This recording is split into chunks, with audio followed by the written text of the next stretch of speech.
Semana passada, você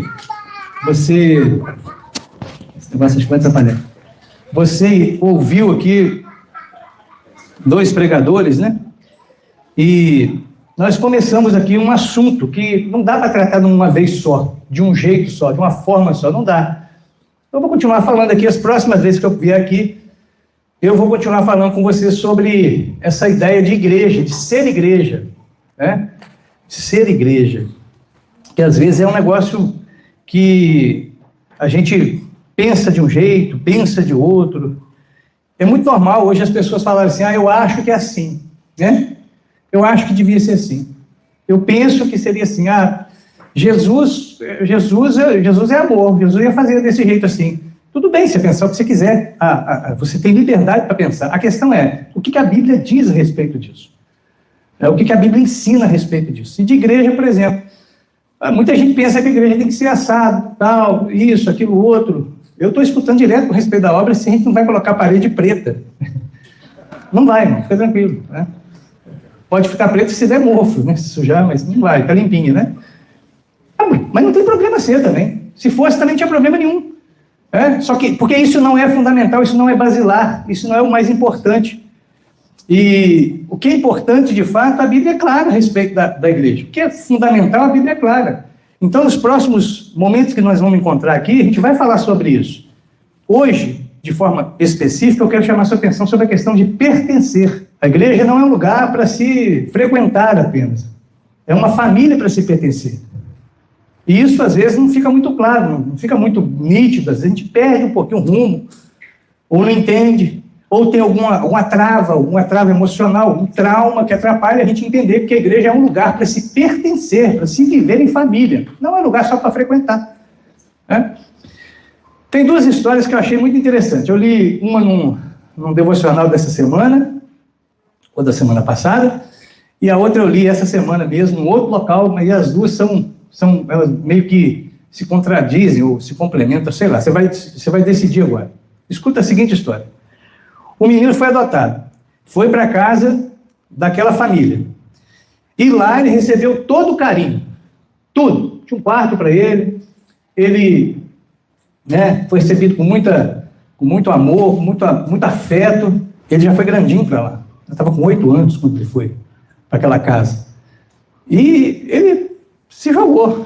Que legal, tem um quarto para mim agora, não tem que dividir nada com ninguém. Ele vivia numa outra realidade, né? E ficou ali, aquela alegria toda e tal. Só que nós sabemos que o processo de adoção, ele demora um pouco. O processo formal, o papel, demora um pouquinho. E os pais foram fazendo aquilo, passou, não sei, 6 meses, um ano e pouco, até que saiu de fato a adoção, o papel. E aí, eles um dia fizeram um jantar especial e apresentaram aquele papel para o menino, que estava com 8 para 9 anos. Falou, agora você é nosso mesmo, está aqui no nosso nome, tá? Aí ele falou, mas eu não era, não? Porque ele já se sentia parte daquela família. Ele já tinha sido recebido, para ele estava normal, né? Não tinha mais nada para fazer. Aquele papel, aquela formalidade, é necessária? É necessária, nós sabemos que é. Não é assim? Todo mundo que registra os filhos, não registra? Casa no papel, né? Por que casa no papel? Tem gente que fala, isso não precisa, não sei o quê. Não precisa, por que não precisa? Precisa, você registra as coisas. Você compra um carro, você passa para o seu nome, né? Tem um porquê, não vou entrar nesses detalhes aqui. A outra história é de um menino também, mais ou menos da minha idade, ele estava com 10 anos na história que eu vi, e ele foi também para casa, recebido da mesma maneira, só que ele passou várias experiências nesse período aí, antes de ser adotado em definitivo. Eles iam para uma casa, passavam um tempo lá, eles devolviam. Passavam um tempo, devolvia. Ia para outra família, passava um tempo, devolvia. Aí ele foi para uma casa que recebeu ele da mesma maneira da primeira história. Quarto separado, com o nome dele, tudo certinho, tudo legal, né? E já foi com documento, né? Tudo certo, adoção função rápida. Ou seja, não tinha problema burocrático nenhum para resolver. Tudo resolvido. Mas o menino estava sempre com medo, achando que podia acontecer alguma coisa. Que ele pudesse fazer alguma coisa e, de repente, o pai, mas a mãe que o abraçava, iam devolvê-lo de novo. Então, ele ficava com fome, não falava nada. Ficava esperando alguém botar alguma coisa para comer, para ele comer. Estava com fome há muito tempo, 10 anos, 12 anos, normalmente come pra caramba. né? Às vezes estava com medo à noite, mas ele não reclamava. Por quê? Se eu reclamar, vão me devolver lá para o abrigo. Eu não quero voltar para lá. E ninguém estava percebendo isso, porque ele estava sempre, né, demonstrando que estava tudo certo, estava tudo em dia, tudo tranquilo. Até que um dia ele quebrou um prato e ninguém viu. E demoraram a descobrir que tinha quebrado o prato, porque ele juntou todos os cacos e ele levou para dentro do quarto dele e escondeu lá. Porque ele pensou, se eles virem que eu quebrei o prato, eles vão me devolver. E aí o pai entrou no quarto, viu alguma coisa meio fora do lugar, foi olhar, tinha aquele monte de caco de prato lá, e descobriu o que estava acontecendo e conversou com ele. Meu filho, você é meu filho. Não tem volta, não. Não tem jeito. Não tem nada que vai fazer aqui. Eu devolver você. E ele precisou ser tratado aos poucos para poder admitir que realmente ele tinha ganhado aquela bênção de ser escolhido por aquela família. Essas duas histórias, eu acho que nós, enquanto crentes, transitamos um pouco em uma, em pouco outra. Às vezes nós estamos... Bem, se não for o caso de vocês, é o caso da igreja presbiteriana. Da onde? Da Nova Zelândia. Lá tem pessoal que fica assim. Às vezes eles chegam e tal, e já chegam mesmo, e até antes mesmo da documentação, digamos, da formalidade acontecer, eles já estão dentro. E tem uns que, apesar de ser membro da igreja há muito tempo, gozar dos mesmos privilégios e deveres, saber todas as coisas, vive como se não fosse. Vive sempre desconfiado. Ah, mas essa liderança, sei o que ela está arrumando. Ah, aquela irmã do departamento não sei o quê, ah, não sei, ela não gosta de mim. Ah, eu não tenho vez nessa igreja. Essa igreja não tem lugar para mim. Eu estou aqui, mas eu sou um filho que pode ser jogado fora a qualquer momento. Só que não é verdade, porque o que a Bíblia diz é totalmente diferente. A gente vai ler agora o que diz Efésios. Eu levei até um susto quando o Bernardo falou que ia ler Efésios. Falei, pô, meu texto. Mas é o capítulo 2. E aí, hoje nós estamos de crente raiz, né? Então você vai ligar a sua Bíblia e vai deixar ela ligada. Você não vai olhar para cá, porque não tem nada para você ver aqui atrás de mim. Efésios capítulo 2. Você vai perceber. O texto, ele é um texto... começa no verso 11. E vai até o verso 22. Mas eu vou ler apenas o verso 19, depois você se encarrega de ler o restante do texto, para você entender, talvez um pouco mais, algumas outras aplicações aí, mas para aquilo que eu preciso conversar com você hoje, que é pertencer. Igreja é lugar de se pertencer e não de se frequentar. O verso 19 é suficiente.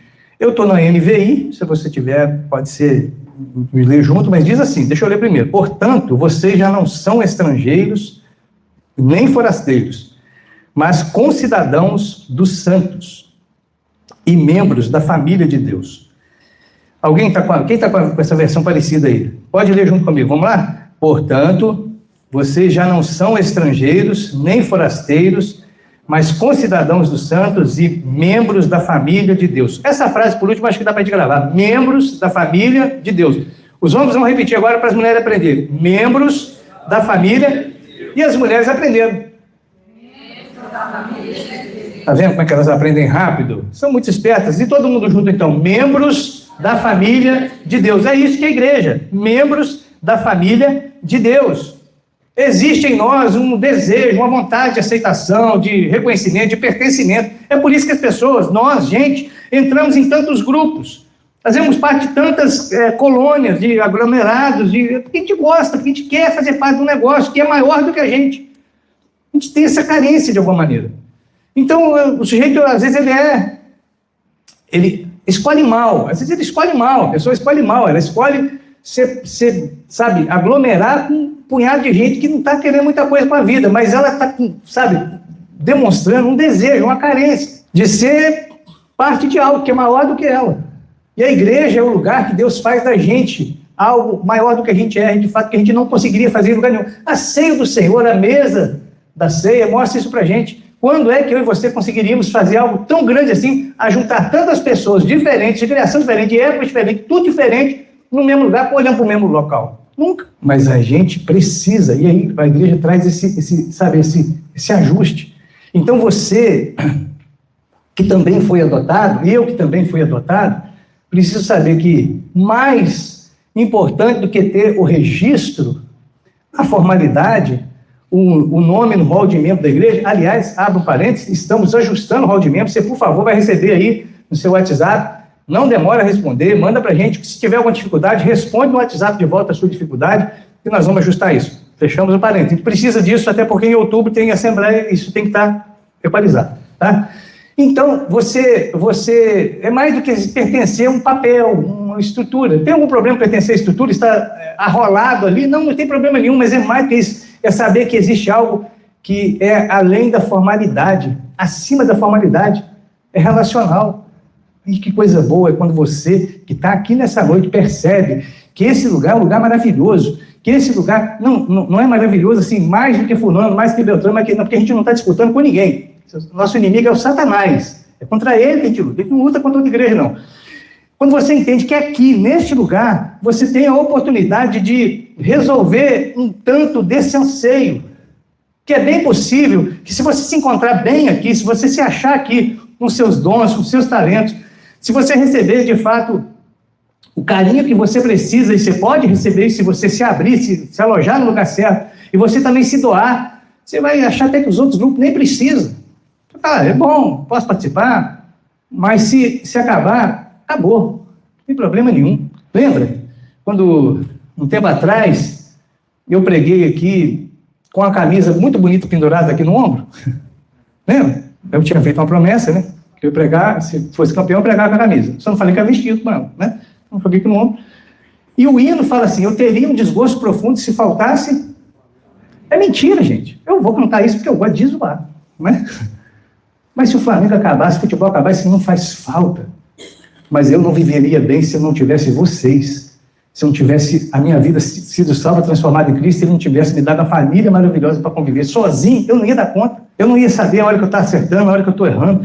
Eu não ia ter gente para poder falar, não desiste, vai, mas eu não estou sem energia. Eu te empurro, eu te jogo para frente, eu te puxo, vem comigo, vem comigo. Eu não teria sozinho, eu teria desistido há muito tempo, eu teria largado muito tempo, eu tinha debandado. Mas como eu não sou solo, crente não tem carreira solo, eu sou família de Deus, então eu tenho um lugar para pertencer. Porque o verso diz, vamos ler de novo? Vamos lá? Portanto, vocês já não são estrangeiros, nem forasteiros, mas concidadãos dos santos e membros da família de Deus. Aí o cara chega e fala, não, eu não preciso de igreja, eu não preciso de templo, eu não preciso não sei o quê, porque eu sou membro da família de Deus no espelho. No mínimo, um irmãozinho desse está tendo alguma distopia, né? Não tá legal o negócio para ele, não. Porque não dá para ser membro da família, você com você sozinho, só. Não dá. A não ser que você seja muito, mas muito assim, você tem uma visão de você muito maior do que você é. Aí você acha que você se basta. Você não precisa de ninguém. Mas não é isso. Verso 19, capítulo 2 de Efésios, vocês já não são estrangeiros nem forasteiros, mas concidadãos dos santos e membros da família de Deus. É assim, deixa eu ilustrar isso para você. Do lado de fora, se você não se vê como um filho, você tem uma postura de órfão, então você tenta conquistar o amor através de desempenho e de perfeição. E você sabe que esse negócio é canseira, isso é cansativo, isso é destrutivo, aliás, isso é fadado ao fracasso, porque você vai errar, você vai falhar, você vai tropeçar, você vai torcer o pé. Olha, nada a ver, tá, Bernardo? Você vai cair, você vai ter desânimo. Eu e você vamos fazer isso. Mas o órfão, ele vive apavorado. Quem tem a mentalidade órfã, ele vive apavorado por performance. Ele tem que sempre prestar um negócio muito bom. E as coisas que não são tão boas assim na vida dele, ele sempre maquia, vai ficar maquiando, só fingindo que não é, bota uma capa por cima. Ele vai tampando com um band-aid, achando que vai resolver, mas não resolve. Mas isso é porque ele tem uma mentalidade de órfão. Mas se ele tiver uma mentalidade de filho, se você entender que você pertence a uma família, aí você não precisa preocupar, assim, você descansa no amor que já foi derramado em você e por você, oferecido pela graça. Você não fica tentando na sua força fazer as coisas, mas você fala assim, eu aceito o que fizeram para mim, eu aceito o que foi feito para mim. Se a mente é de órfão, é daquele que não entende Deus como um pai amoroso, o medo domina, porque você acha que vai ser rejeitado, afinal de contas, você sabe, você se conhece, Por mais que as suas postagens sejam perfeitas na rede social, você se conhece, você sabe que você não é tão grande coisa assim. E você fica com medo de ser rejeitado. Se alguém chegar perto e ver você sem filtro, como é que vai fazer? Como é que vai arrumar? Talvez nem te reconheça. E acontece isso, né? Escutei hoje, eu estava com o pastor Alex, lá no velório da mãe dele, mais cedo, né? Na Serra, e ele estava contando uma história que alguém, vou tentar não falar nome, que ele conheceu e não via há muito tempo, foi encontrar com ele e na época da pandemia, naquele período que a gente estava usando máscara, estava super protegido naquela época, né? E ele não sabia quem que era, ele conhecia o pastor da igreja titular, o auxiliar, ele falou, eu não sei, eu conhecia um outro, vou chutar um nome aqui diferente, tá? Marcos, outro Marcos. E aí o Marcos foi para lá, na hora que ele foi lá, tirou a máscara, ele falou, é o Marcos. E não entendi, porque ele tinha colocado uma prótese capilar. E estava diferente, não muda para caramba. E ele, sem noção, encontrou com um cara depois, falou, rapaz, desculpa, eu nem comecei com você direito, eu não te reconheci. Ah, é porque eu estava de máscara. Ele falou, não, é porque você está com cabelo. Aí a galera riu, só e não entendi por que estava rindo tanto, que não era para rir demais, é porque ele tinha pedido na igreja que ninguém comentasse isso. Aí veio de fora e fala, né? Conta, entrega a bobagem do outro, né? A vaidade do outro. É assim, a gente vai falhar e alguém vai descobrir, alguém vai mostrar e vai falar. Eles falam bonito hoje, né? Prótese capilar. É peruca, gente. Peruca com cola, né? Não vou colocar, gente. Fica tranquilo. Fica tranquilo. Não vou não. Nem implante eu tenho coragem. Volta aqui. Você pertence a uma família de Deus, onde você não precisa agir como um órfão, como aquele que, eu tenho que só acertar, só tenho que dar bola dentro. Não, você tem segurança espiritual. Você pode ser autêntico, você pode ser vulnerável. Você pode ser você. Aonde? No grupo pequeno, com as pessoas. Não é que agora, imagina que loucura que ia ser se agora, nesse domingo, nesse momento da noite, todo mundo começasse a contar as suas coisas e tal. Não é, aqui não é lugar para isso. Mas nós temos ambiente de segurança, grupos de discipulado masculino, feminino, pequeno grupo da equipe do louvor, agora grupos de casais, aonde nós podemos, de fato, ser família de Deus. E se você ainda fica meio que flertando com essa individualidade, com essa vida à distância, onde a transparência não pode chegar, a pessoa não pode ver de perto, porque você só aparece com filtro ou de máscara, você precisa mudar a sua mentalidade e perceber que existe um pai que te ama. Esse pai que te ama, ele está dizendo para você, vocês já não são mais estrangeiros nem forasteiros, mas concidadãos dos santos e membros da família de Deus. Efésios 2:19. Se não gravar nada do que eu falei hoje, grava o verso. Efésios o quê? 2:19.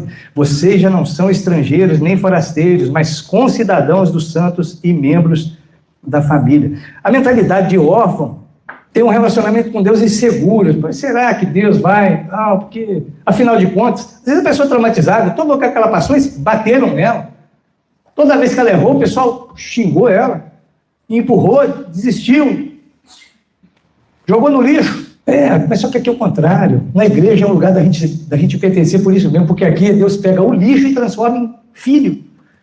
A igreja é um lugar do avesso, onde Deus faz a reciclagem, realmente pega aquilo que está perdido, que não tem mais solução para ninguém, mas Ele vai lá e dá um novo começo para a pessoa, uma nova oportunidade. Quantas vezes? Quantas forem precisas? A igreja é um lugar de pertencer, não é um lugar só de frequentar, de estar com o nome no hall. É um lugar de se pertencer, de viver. Um outro viés, aí, uma outra coisa que acontece com quem tem a mentalidade de órfão é que ele mantém uma fé superficial, isolada. Porque, eu já falamos por quê. Mas quem entende que foi adotado por um pai maravilhoso e que esse pai tem muitos filhos, ele não vive isolado. Para que eu vou viver isolado? Eu vou chegar junto, que a família é bonita, a família é bacana, ele cria vínculos profundos, ele compartilha a vida na comunidade. Igreja é lugar para pertencer, para se pertencer, não para se frequentar apenas. É para mergulhar. Amém, meus irmãos? Está entendido? Tá bom? O sujeito saiu de casa, criou uma quizumba danada, foi embora. De repente, passa um tempo, ele vê a bobagem que ele fez, a besteira que foi aquela decisão, e ele fala, vou voltar para casa, mas aí ele já vai ensaiando, né? Como é que eu vou fazer? Eu tenho que... Ele tinha ficado 2 noites fora de casa, e ele voltou para casa. E ele pensou que a porta ia estar trancada, a porta estava até aberta, e tinha até um bilhetinho, você, seu lugar é aqui, estou esperando você voltar.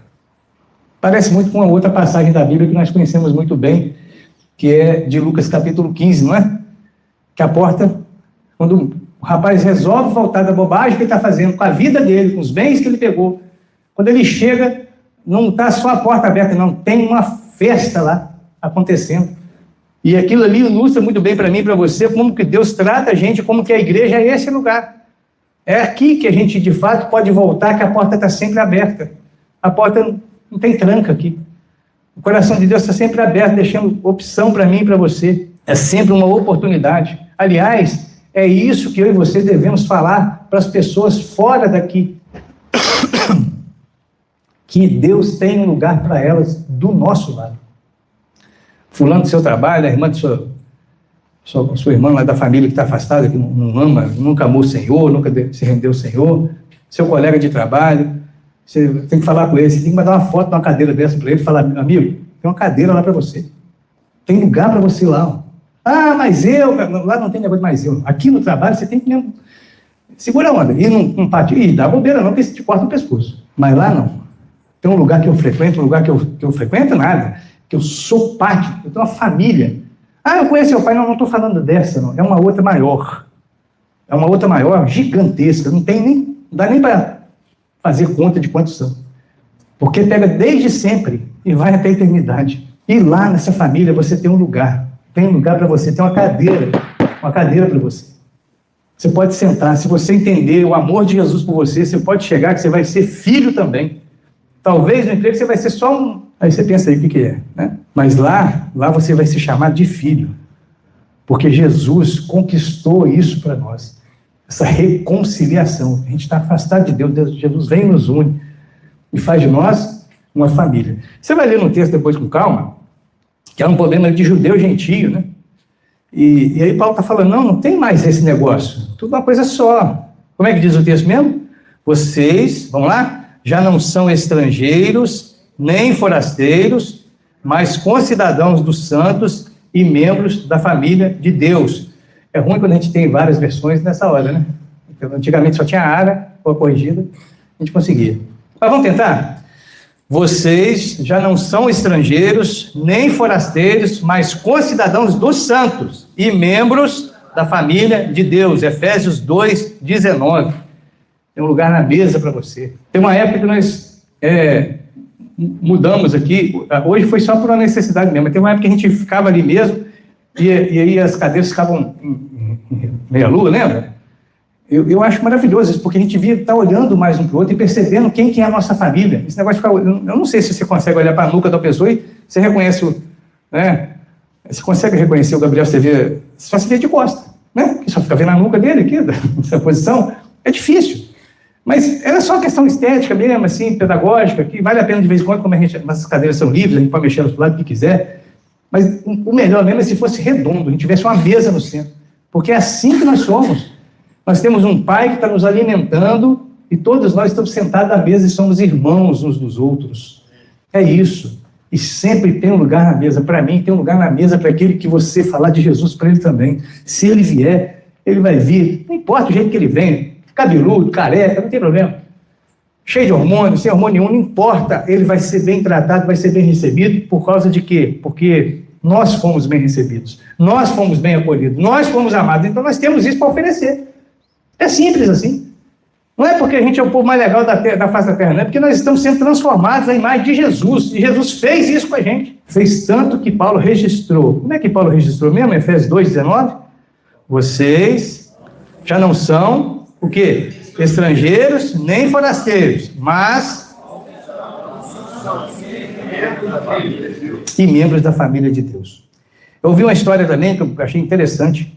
O pessoal estava num abrigo, pelo jeito minhas histórias foi tudo de abrigo essa semana, né? Não sei porque caiu o tema de abrigo, mas era abrigo de gente adulta. E estava fazendo frio. Frio mesmo, esse negócio que está fazendo aqui em Vila Velha esses dias não, frio. E aí o pessoal que ajuda ali no abrigo estava distribuindo cobertor. E aí pegou um, pegou outro. Rapaz, o sujeito foi mais rápido e pegou na frente do velhinho. Só que o cobertor era grande, era um cobertor de casal. Só que, né? Você entendeu? Não quer dormir junto, né? Dividir. E aí ficou o velho sentindo frio, o cara mais novo também estava sentindo frio, embrulhou no cobertor, mas olhava para o velho e alguma coisa na cabeça e falava assim, tá errado isso aqui. Eu vou dar para ele. Mas se eu der para ele, eu fico sem, eu não consigo dormir também, vou ficar com frio. Mas o cobertor era grande, assim, não precisava ficar coladinho no outro, era só deitar um do lado do outro e com muito custo, com muita luta.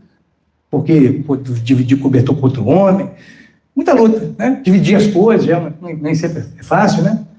Com muita luta, depois de muita luta, ele conseguiu. Pega uma beirada aqui. O velhinho pegou uma beirada, dormiu aquecido. E ele também sentiu frio. Não faltou para ninguém. Não falta, gente.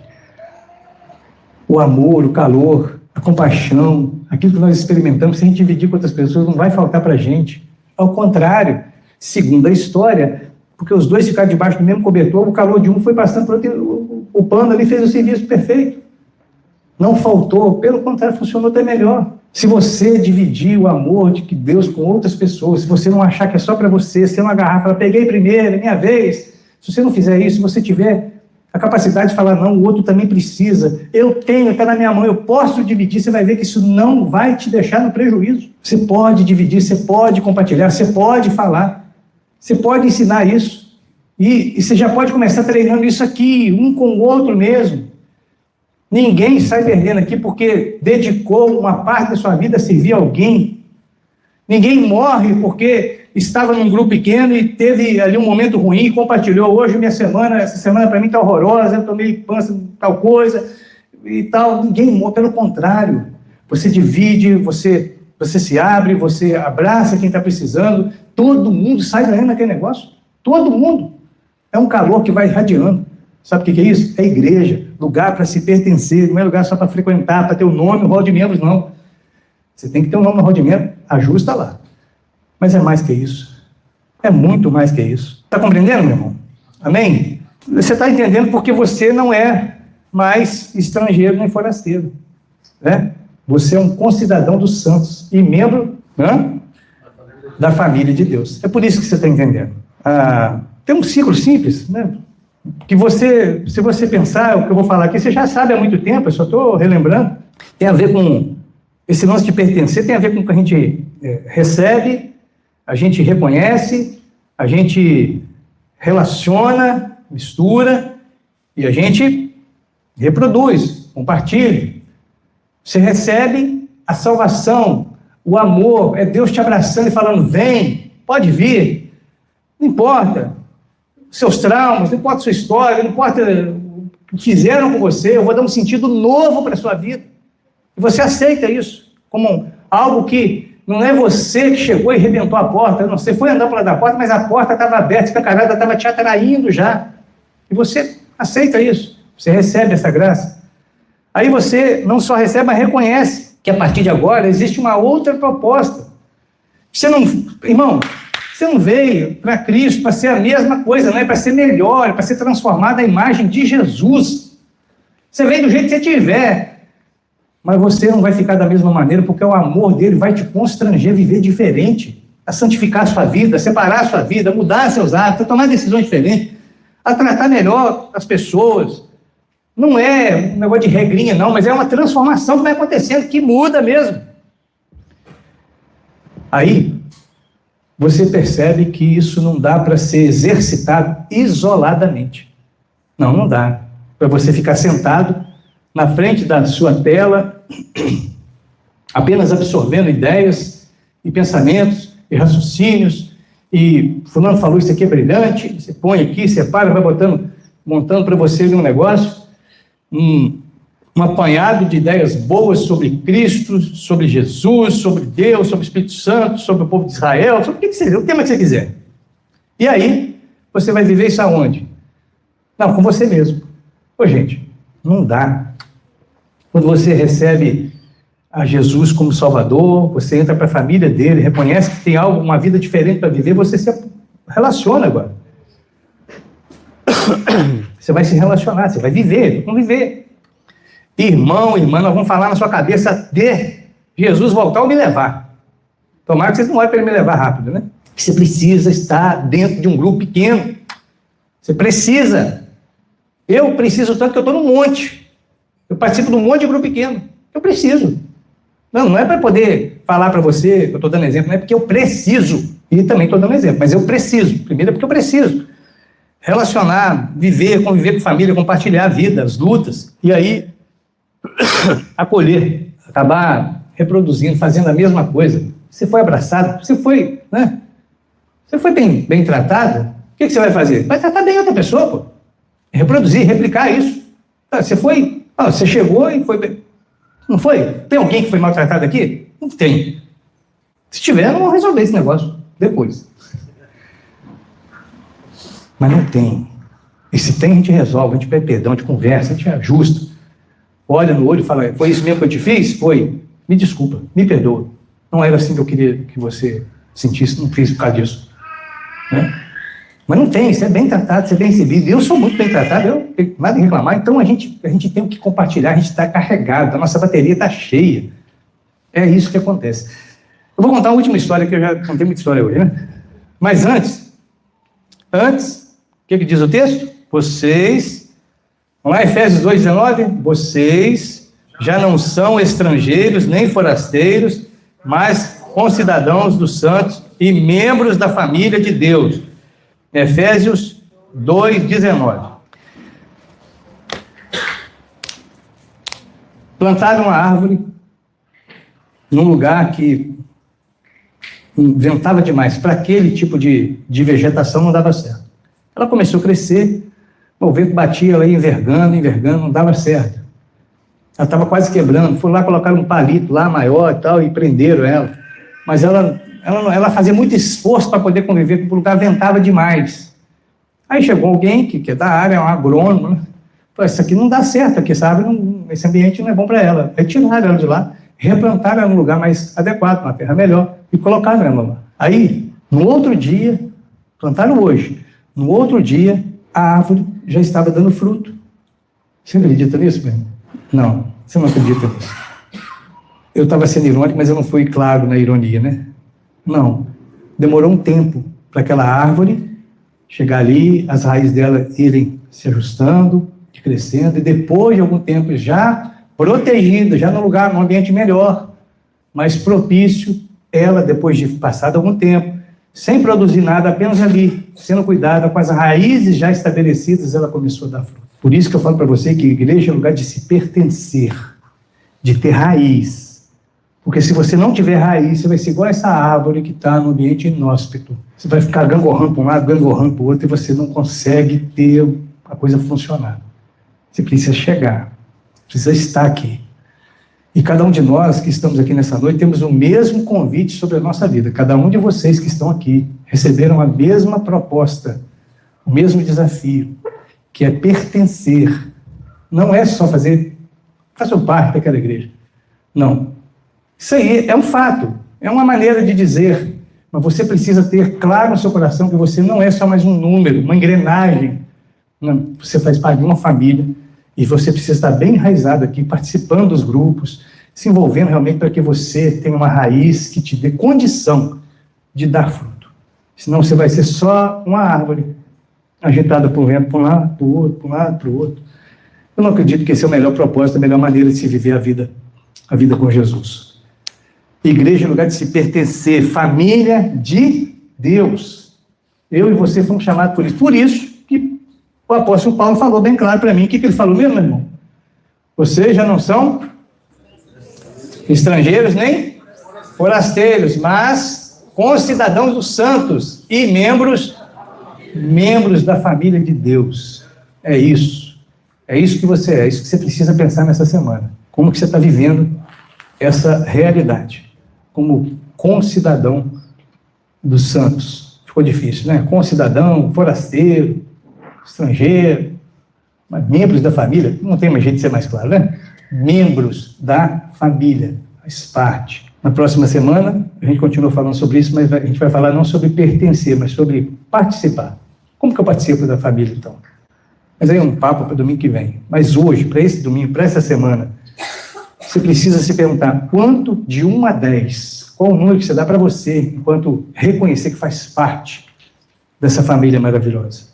Ah, a Bíblia já me convenceu. Beleza. O que você vai fazer com isso, então? Qual vai ser o passo que você vai dar a partir daí? Que a Bíblia te convenceu, eu adoro, é isso que eu quero. Eu fico muito feliz, mas eu quero também que depois da Bíblia te convencer que isso é uma realidade para você, que você ache o seu lugar, que você encontre o lugar da sua raiz e aprofundar. E eu estou aqui para isso. A liderança dessa igreja está aqui para isso, para te ajudar a se encontrar naquelas coisas que você precisa para viver de fato como família de Deus nesse lugar. Amém, meus irmãos?